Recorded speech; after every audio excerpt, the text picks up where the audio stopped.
자, 여러분 안녕하세요. 어니스트와 주식 빌드업의 머니버드입니다. 어니스트입니다. 오늘은 대형주 단기 매매에 대해서 이야기를 해보려고 하고요. 제가 매매했었던 것 토대로 매매 복귀하면서 그 안에서 중요한 포인트, 그리고 제가 생각하는 것들, 이런 것들 알려드리면서 여러분들한테 인사이트를 드릴 거고요. 아시겠지만 이제 영상에서도 제가 도움이 될 만한 내용들을 충분히 설명을 하는데, 이제 매매와 관련된 훨씬 더 디테일한 부분은 클럽 안에서 교육으로 진행하고 있으니까 댓글 확인하셔서 신청서 넣어주시면 상담 받아보실 수 있습니다. 일단 바로 시작을 할 건데요. 하나시스템이라는 종목이고, 이 종목 얼마 전에도 제가 영상에서 말했었던 종목이죠. 사실 하루 차이 나는 건데, 이 종목을 처음에 어저께는 제가 긴가민가 좀 간보면서 매매하는 그런 것도 있었거든요. 근데 오늘은 어제 매매도 했었고, 이 종목의 파동이나 수급이나 이런 것들이 다 파악이 된 상태라 가지고 훨씬 더 적극적으로 이제 매매하면서 괜찮게 매매를 했었는데요. 여기서부터죠. 이 포인트에서 매수를 시작하게 됩니다. 시작하고 나서 얼마 안 돼서 바로 매수를 시작한 거고, 요때는 어저께 매매했었던 게 있기 때문에 고비중으로 매매를 할 수 있었어요. 대형주 단기 매매에 대해서 얘기를 한다고 했잖아요. 이제 여기서부터 시작이 될 건데, 결론은 대형주 같은 경우에는 사실 이렇게 변동성이 크다라기보다는 안정적이잖아요. 안정적인 대신에 파동의 특징이 있죠. 기본적으로 좀 대세 흐름을 탑니다. 뭐 분봉에서도 이렇지만 분봉에서도 한번 올라가는데 진득하니 쭉 밀고 올라가는 형태고, 반대로 빠질 때는 진득하니 쭉 밀어버립니다. 이건 분봉에서도 그렇지만 일봉에서도 그래요. 그렇기 때문에 이 대세 흐름을 탄다는 건 결국에는 어떤 이런 변동성 속에서 뭐 사고 팔고 다시 이제 살 수 있는 기회를 주고 또 잘 팔고 다시 사고 팔고 요런 형태의 파동을 타는 거랑은 좀 다르게, 결국에는 여기 초반 앞부분에서 고비중을 잡아놓은 상태에서 진짜로 대세 흐름을 타게 되면은, 그러고 났었을 때 이제 뒷부분의 플레이가 훨씬 더 쉬워지는 이런 특징이 있다라고 보면 될 것 같고요. 그래서 대형주 단기 매매할 때 좀 중요하게 봐야 되는 건, 저는 분봉도 중요한데 일봉이 훨씬 더 중요하다라고 생각을 합니다. 일봉상에서 이 종목이 좀 전환을 하거나 파동적으로 중요하게 힘을 받을 수 있냐 없냐, 그거를 먼저 판단하는 게 중요할 것 같고요. 그 상황에서 이제 분봉에서 실질적으로 그에 맞는 흐름이 나와주는 거, 그리고 그에 맞는 힘이 들어오게 되면은 거기서 이제 포지션을 잘 잡는 게 당연히 기본기랑도 연결되는 내용이 되겠죠.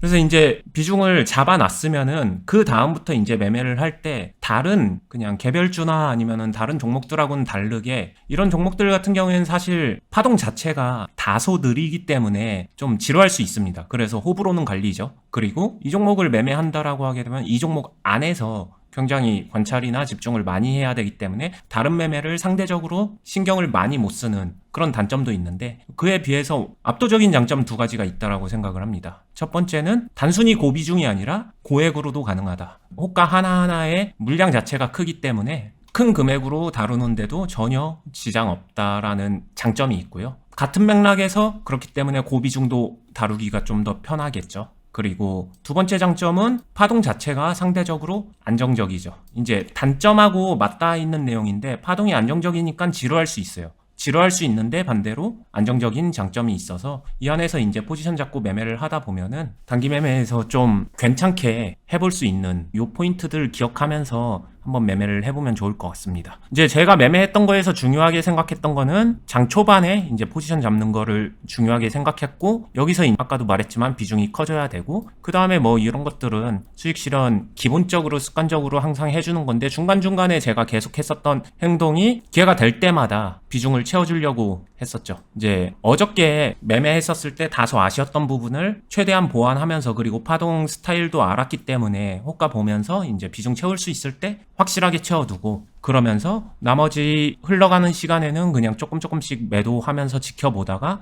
다시 채워줄 때 확실하게 채워주고, 그리고 이 종목 같은 경우에는 막판에 이런 식으로 들어 올리는 힘을 보지 못했으면은 이대로 끝냈을 수도 있을 것 같아요. 이때처럼. 근데 일봉 상황이 중요하다라고 했었는데, 일봉 상황에서 이제 여기서 들어 올리게 되면 전고점 부근으로 올라가거든요. 그래가지고 여기서 들어 올릴 때는 힘을 추가로 받을 수 있는 가능성이 생기기 때문에 이 뒤에서도 다시 적극적으로 제가 매매를 했었고요. 일봉 상황도 한번 보겠습니다. 일봉 보시면은 제가 일봉에서 중요했었던 건 저는 여기를 중요하게 생각은 했었어요. 여기가 구간적으로 중요한 게 아니라 구간 자체는 2만원 올라섰을 때가 상대적으로 훨씬 중요했지만 어찌됐든 거래량 소순 장대 양봉이 나와주고 나서 그 이후에 이어가느냐 이어가지 않느냐를 판단하는 게 오늘 흐름이었다라고 생각을 하고요. 그거를 결정짓는 게 이제 초반부죠. 초반에 여기서 만약에 음봉으로 눌린 이후에 다시 이렇게 전환할 가능성도 충분히 있거든요. 이렇게 가느냐 아니면 이대로 실제로 이 종목처럼 그대로 치고 가느냐는 장 초반에 좀 판가름 날 거라고 생각을 했었고, 그래서 장 초반을 좀 많이 집중을 했습니다. 그리고 제가 추가로 고민했었던 구간이 이쪽이거든요.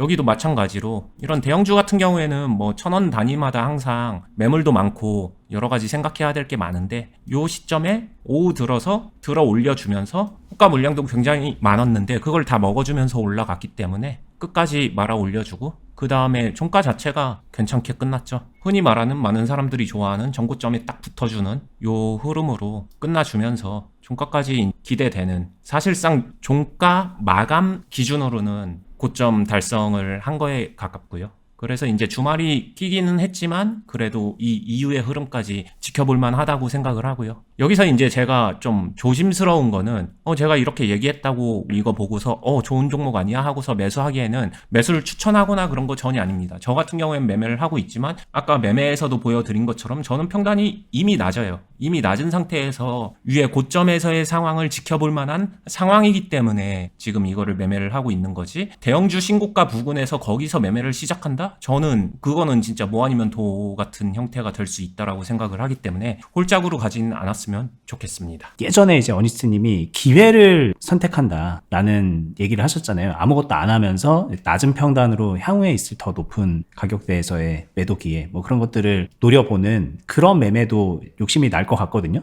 이게 말씀하셨던 것처럼 대형주고 추세를 한번 타면 좀 그런 흐름을 이어가니까. 그래서 만약에 여기서 매도를 많이 하지 않고 더 낮은 평단으로 이 뒤에 거를 노리고서 여기까지 홀딩을 했다면, 그렇다면 사실 생각해보면 조금 더 좋은 수익을 낼 수 있을 것 같기도 한데, 기대해 볼 수 있을 것 같기도 한데, 뭐 그렇다고 해서 이제 마냥 들고 있다가 또 이게 떨어지면은 안 되는 거니까, 뭐 그런 생각을 하는 분들은 어떨까요? 그렇게 해보시는 거는. 일단 당연히 가능하죠. 당연히 가능한데 제가 그렇게 못한 이유, 솔직히 못한 거예요. 이거는 못한 거에 가까운데 이유는 하나입니다. 여기서의 비중에 따라서 저는 이제 달라진다고 생각해요. 제가 말했지만 이날보다 훨씬 더 큰 비중이었기 때문에 횡보하고 있거나 이렇게 조금 전환될 때 이런 타이밍에서 이거를 무시하고서 매도를 조금이라도 안 하는 게 좀 쫄렸습니다. 근데 여기서 만약에 제가 적당한 비중, 괜찮아, 이런 비중이었다라면, 그리고 제 평단이 조금 더 좋았다라고 하게 되면은 그냥 진짜 아무것도 안 하고서 하루 풀로 넘겨도 상관은 없다라고 생각은 하는데, 제가 말했지만 고비중으로 갔었기 때문에 중간중간에 차익 매도를 해주면서 이제 수익도 챙겨놓고 그러면서 추세 전환되는, 꺾일 수 있죠.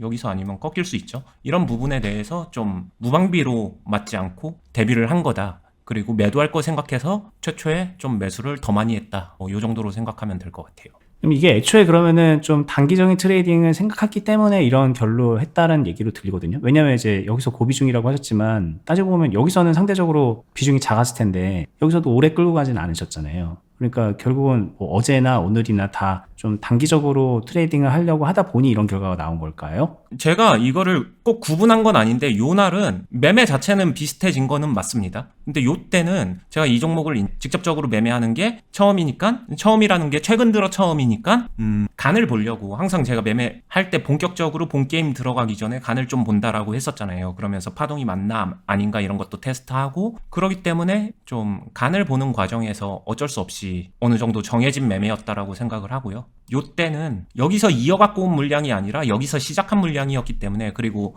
가격대 자체가 일봉상에서도 고점 부근이었잖아요. 거기서 이제 신고가를 가느냐 아니냐 그런 단계이니까 아무래도 고점 박스에 해당하겠죠. 그래서 여기서 제가 그냥 진득하니 끌고 가는 매매를 할 생각은 없었고, 여기서 괜찮으면 끌고 가되 안 괜찮으면 바로 대응할 수 있게 좀 단기적인 관점에서 포지션을 잡은 게 맞습니다. 만약에 여기서 조금 더 강하게 크게 상승을 해서 조금 더 유리한 포지션을 기분 좋게 확보할 수 있었으면 또 다른 플랜이 갔을 텐데, 아마 이 흐름, 이 처음 시작했었던 그 가격 구간과 그리고 상황적인 부분, 그리고 이 흘러가는 상황이 어떻게 됐느냐 이거에 의해서 이렇게 결정이 됐다는 걸로 이해가 됩니다. 맞아요. 이거 처음에 시작하자마자 만약에 그냥 가정이지만 여기서 이렇게 올라가서 이 박스에서 이렇게 흘러갔다라고 하게 되면 여기선 매도 안 해도 됐을 것 같아요. 이미 유리함이 확보가 되니까. 근데 여기선 보시면 아시겠지만 제가 여기서 고비 중인데 여기서 흘러가는 거는 범퍼가 그렇게 크지는 않았기 때문에 저도 약간 쫄렸습니다. 알겠습니다. 또 오늘도 이제 매매한 거 재밌게 봤고요. 그리고 이제 보시는 분들도 재미를 떠나서 많은 자극을 받을 것 같기도 합니다. 아, 이렇게 하시는구나. 이렇게 수익 내는구나. 물론 이제 저희가 금액이나 이런 걸 말씀드리진 않지만, 보면은 단위가 보통 개인 투자자분들보다 크기 때문에 수익 금액도 커요. 그래서 대충 짐작하시면서 보면 되는데, 뭐 그렇다고 해서 이제 소액 투자자들은 이런 매매 못하냐. 제가 볼 땐 더 잘해야 되죠. 그래서 이제 고액으로 넘어가기 위해서 기본기도 갖춰야 되고, 수익도 더 차곡차곡 더 열심히 쌓아야 되기 때문에 더 잘해야 되는 그런 측면이 있습니다. 근데 안타깝지만 많은 분들이 좀 실력이 부족한 채로 하고 싶은 매매를 하면서 손해를 많이 쌓고 있잖아요. 뭐가 문제일까? 종목을 잘못 골라서도 아니고, 운이 없어서도 아니고, 돈이 없어서도 아닙니다. 기본적으로 이제 본인이 의도한 매매를 제대로 꾸준히 실천할 수 있는 실력이 안 되고 경험이 없으니까 그게 안 되는 거예요. 그러니까 그런 부분을 이제 저희 영상을 통해서 좀 간접적으로 채우시고, 직접적으로 좀 도움을 받으실 분들, 옆에서 제대로 코칭해주면서 알려주고, 매매 가이드 하나하나 다 라이브로 매수 매도 사인, 비중 사인 이런 거 다 받아가면서 하실 분들은 저희 클럽에 오시면은 바로 다이렉트하게 도움이 될 수 있으니까 영상 하단 부분에 댓글란 참고하시고 링크 타고 들어가셔서 가입 안내 공지사항 읽어보시면 되겠습니다. 저희는 다음에 또 더 유익한 영상으로 찾아뵙도록 할게요. 구독, 알람, 좋아요도 한 번씩 부탁드리고요. 끝까지 보시느라 수고 많으셨습니다. 감사합니다. 감사합니다.